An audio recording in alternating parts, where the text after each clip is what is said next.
Hello everyone, welcome to Style Whisper. आज इस video में हम बात करने वाले हैं how you can make your brain work better. आपने कभी सोचा है कि आप अपने ब्रेन की एबिलिटीज़ को, अपनी ब्रेन की ताकत को किस तरह इन्हेंस कर सकते हैं? Well, you have come to the right place. आज इस वीडियो में हम माइलिन और न्यूरोप्लास्टिसिटी जैसे कॉन्सेप्ट्स के बारे में सीखेंगे। So watch this video till the end. In this video, we'll dive deep into the science of increasing brain power. Let's start with point number 1, which is the importance of brain power. आपका brain इतना ज़्यादा important क्यों है?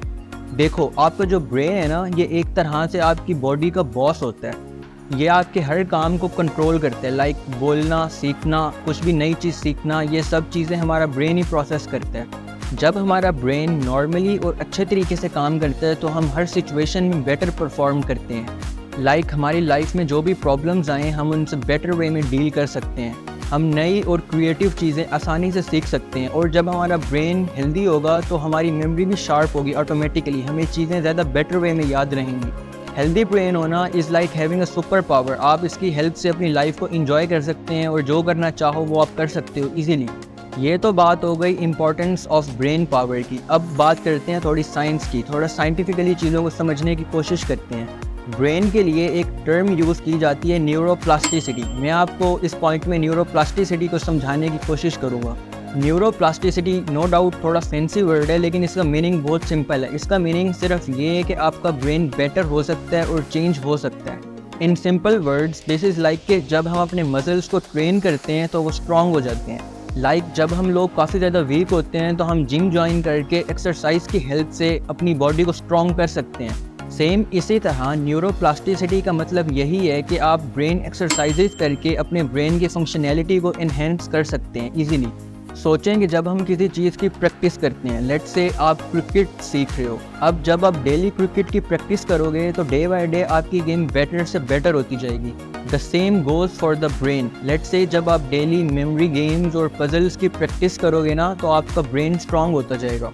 आज के time में काफ़ी ज़्यादा ऐसी ऐप्स अवेलेबल हैं जिन पे हम मेमोरी गेम्स की और पजल्स की प्रैक्टिस करके अपनी ब्रेन मेमोरी को एनहेंस कर सकते हैं। इससे हमारी मेमोरी तेज़ होती है और चीज़ों को अच्छी तरह याद रखने में हमें हेल्प मिलती है।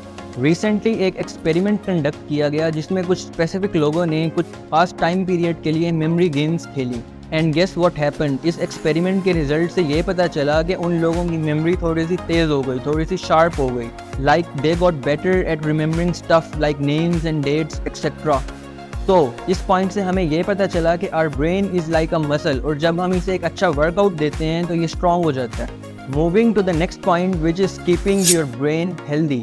कैसे हम अपने ब्रेन को हेल्दी रख सकते हैं? जैसे कि आप सब जानते हैं कि इस चैनल पे हम फोकस करते हैं हेल्दी लाइफस्टाइल और हेल्दी डाइट पे। तो इस केस में मतलब आपके ब्रेन को हेल्दी रखने के लिए कुछ ऐसी चीज़ें हैं जिनसे आपका ब्रेन काफ़ी ज़्यादा हेल्दी और फ्रेश रहेगा। Foods like fish, walnuts and flax seed. इन चीज़ों में ओमेगा फैटी 3 एसिड्स की क्वांटिटी ज़्यादा होती है नॉर्मल फूड्स से। और ऐसे फूड्स जिनमें ओमेगा फैटी 3 एसिड ज़्यादा क्वांटिटी में हो, those foods are like brain boosters. They help your brain work normally and better. और इसके अलावा आपको फ्रूट्स और वेजिटेबल्स भी ज़्यादा खाने चाहिए। फ्रूट्स और वेजिटेबल्स में एंटीऑक्सीडेंट्स होते हैं। और एंटीऑक्सीडेंट्स का काम क्या होता है? एंटीऑक्सीडेंट्स का काम ये होता है कि ये जो हमारे ब्रेन सेल्स होते हैं ना, उन सेल्स को प्रोटेक्ट करते हैं। तो ऑलवेज रिमेंबर कि हमेशा अपना लाइफस्टाइल हेल्दी रखें। The next point is learning new things. One of the most effective ways to increase brain power is lifelong learning. इसका मतलब क्या है? इसका मतलब है कि आपको अपनी पूरी लाइफ में टाइम टू टाइम कुछ नई स्किल्स, कुछ नई चीज़ें सीखते रहना चाहिए।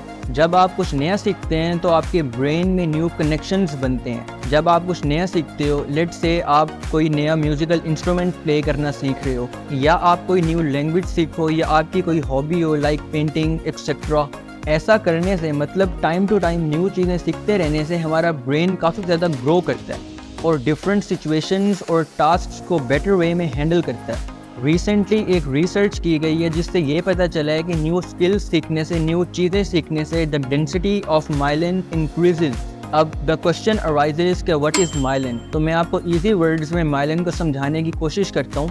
माइलिन हमारे ब्रेन की जो नर्व्स होती है ना, उन नर्व्स के अराउंड एक लेयर होती है।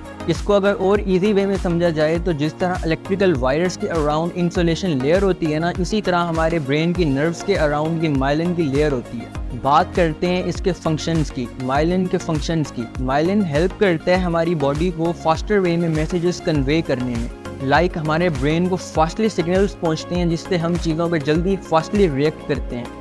अगर हमारे ब्रेन में माइलिन की क्वांटिटी ज़्यादा हो तो इससे हमें हेल्प मिलती है नई चीज़ों को काफ़ी आसानी से सीखने में, और इससे हमारी मेमोरी भी शार्प होती है। मतलब हमें चीज़ों को याद रखने में ज़्यादा मुश्किल नहीं होती, आसानी से हम चीज़ों को याद रख सकते हैं। इन शॉर्ट, अगर हमारे ब्रेन में माइलिन की प्रॉपर क्वांटिटी अवेलेबल है और हेल्दी माइलिन हमारे ब्रेन के अंदर मौजूद है तो हमारी मेमोरी शार्प होगी।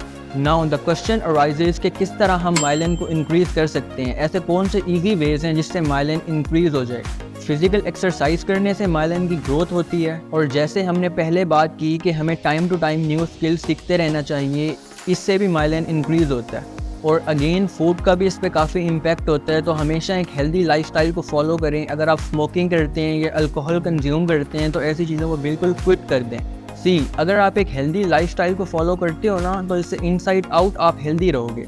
और ज़्यादा से ज़्यादा सोशलाइज करें। सोशल गैदरिंग्स में जाने से और डिफरेंट लोगों से इंटरेक्शंस करने से आपका ब्रेन काफ़ी ज़्यादा हेल्दी रहता है। Moving towards the last point which is relaxing your brain. हमें अपने ब्रेन को प्रॉपर टाइम देना चाहिए रिलैक्स करने के लिए। बहुत ज़्यादा stress is not good for the brain. अगर हम अपने ब्रेन पे काफ़ी ज़्यादा स्ट्रेस डालें तो इससे हमारा ब्रेन थक जाता है और प्रॉपर फंक्शन नहीं करता। जब हम काफ़ी ज़्यादा स्ट्रेस लेते हैं ना, तो इससे हमारे ब्रेन का एक पार्ट जिसे हिप्पोकैम्पस कहते हैं, ज़्यादा स्ट्रेस लेने की वजह से ये पार्ट हिप्पोकैम्पस थोड़ा सा छोटा हो जाता है, और हमारे ब्रेन का यही पार्ट रिस्पॉन्सिबल होता है डिफरेंट चीज़ों को याद रखने में। और जब हम स्ट्रेस्ड होते हैं तो ये पार्ट छोटा हो जाता है, जिससे हमें चीज़ों को याद रखने में काफ़ी ज़्यादा मुश्किल होती है। और आपने भी अक्सर नोटिस किया होगा कि जो लोग रियल लाइफ में काफ़ी ज़्यादा स्ट्रेस्ड रहते हैं उनको चीज़ें याद नहीं रहती, काफ़ी ज़्यादा चीज़ें वो भूल जाते हैं। This is due to the hippocampus. Stress को कम करने के लिए और ब्रेन को रिलैक्स करने के लिए हम मेडिटेशन कर सकते हैं। मेडिटेशन करने से हमारा ब्रेन काफ़ी ज़्यादा रिलैक्स रहता है और काफ़ी ज़्यादा स्ट्रॉन्गर हो जाता है। ये टिप्स फॉलो करने से हम अपने ब्रेन को विद टाइम शार्प कर सकते हैं और इसकी एबिलिटीज़ को एनहेंस कर सकते हैं।